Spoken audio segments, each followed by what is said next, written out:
안녕하세요. 40세 주부 박댐이라고 합니다.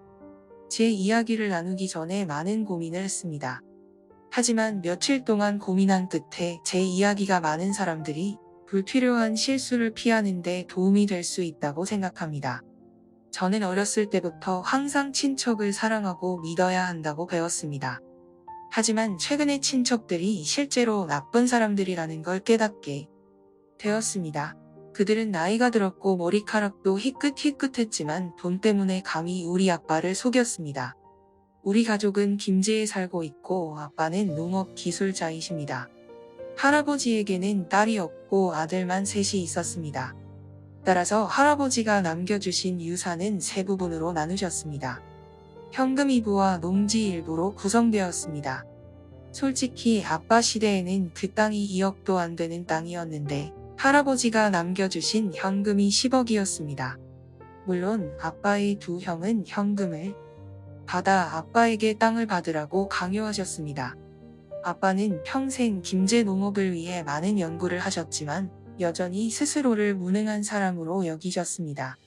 아빠는 형들에 대해 자랑스럽게 이야기하며 형들이 재능 있고 서울에 산다고 자랑하곤 했습니다. 그러나 결국 그 형들은 염치 없이 아빠의 돈을 모두 횡령했습니다. 몇 년 전 아빠의 농지가 김제 농지 개량 사업의 일환이어서 우리 가족은 정부로부터 100억의 거액을 보상받았습니다. 그 소식을 듣자마자 아빠의 두 형은 곧바로 김제로 돌아왔습니다. 그들은 적어도 2년 동안 돌아오지 않았지만 큰아버지가 가장 먼저 한 말은 이러했습니다. 야, 그 땅이 내 명의로 되어 있어서 보상금을 다 삼키려는 건 아니지? 아버지가 남겨주신 재산이니까 나누자. 솔직히 아빠는 혼자서 그 모든 보상금을 소유할 거라고는 생각도 하지 않았지만 재산 때문에 형들이 그렇게 빨리 돌아올 줄은 몰랐습니다. 물론 그럴 생각은 없었다. 그래서 보상금에 대해 말한 거야. 3등분으로 나누려고 했는데 어떻게 생각해? 다시 3등분? 그 말을 듣자마자 큰아버지는 탁자를 쾅쾅 치며 소리쳤습니다. 왜 등등하게 나눌 수 있다고 생각해? 내가 막내이고 우리는 형이야.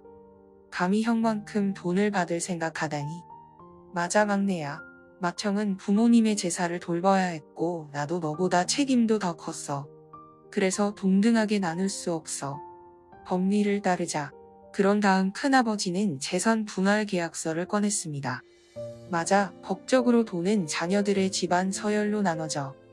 맏형인 나는 50%, 그 다음 30%, 마지막으로 20% 받는 거야. 빨리 서명해라. 동등하게 분할될 것이라고 생각하지 말고. 형, 이건 좀 갑작스러운 거 아니야? 아빠는 수줍은 표정을 지었지만 큰아버지는 소리쳤습니다. 그래서 뭐, 큰형하고 둘째 형이 너처럼 쓸데없는 남동생을 속이고 있단 말이야? 주저하지 말고 지금 당장 서명해. 큰아버지는 아빠보다 9살 연상여서 항상 아빠를 어린애 취급했습니다. 아빠가 하신 말씀은 결코 집안에 무게가 실리지 않았습니다. 그래서 아빠의 두 형은 항상 우리 가족이 촌스럽고 무지하다고 비난했습니다. 결국 아빠는 형들을 더 경계했어야 했고 우리 모녀에게 전화를 걸어 물어보실 수도 있지만 결국 무조건 서명에 동의했습니다. 아빠는 어쨌든 20억이면 우리가 김제에서 살기에 충분하다고 생각하셨기 때문입니다. 하지만 아빠의 두 형은 끝까지 무자비하게 아빠를 속였습니다. 그들은 계약서에 아빠가 보상금에 따른 모든 세금을 부담할 것이라고 명시했습니다. 우리 가족이 부담해야 하는 세금은 20억 2,600만에 달했습니다. 결국 100억의 보상금을 받았지만 아빠에게 남은 건 2억 6천만의 빚이었습니다.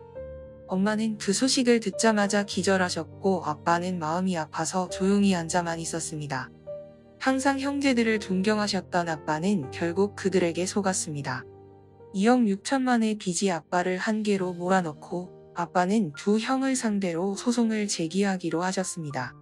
아빠는 자신이 꼭두각시 남동생이 아니라는 걸 형들에게 증명하기를 원하십니다. 하지만 속았다는 증거가 없었기 때문에 아빠는 1심에서 패소하셨습니다. 우리는 2억 6천만 빚이 피할 수 없는 것이라고 생각했습니다. 그런데 며칠 후 그들은 우리 집에 찾아와 아빠를 불효자라고 꼬집었습니다. 아빠는 화가 나서 응수하셨고 그들 사이에 격렬한 몸싸움이 벌어졌습니다.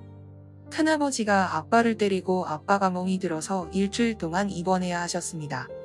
좋은 일은 아니었지만 큰아버지가 아빠를 다치게 했기 때문에 변호사들은 아빠가 서명한 재산을 되찾을 권리가 있다고 말했습니다.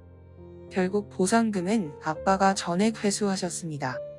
그 후에도 아빠는 형들에게 각각 10억씩을 주려고 하셨지만 엄마는 끝까지 반대하셨습니다. 우리는 더 이상 그 끔찍한 친척들과 엮이기를 원치 않습니다. 그리고 그들이 우리를 괴롭히지 않기를 바랍니다. 결국 모든 친척들을 신뢰할 수 있는 것은 아닙니다. 그러니 조심하세요. 제 얘기를 들어주셔서 감사합니다.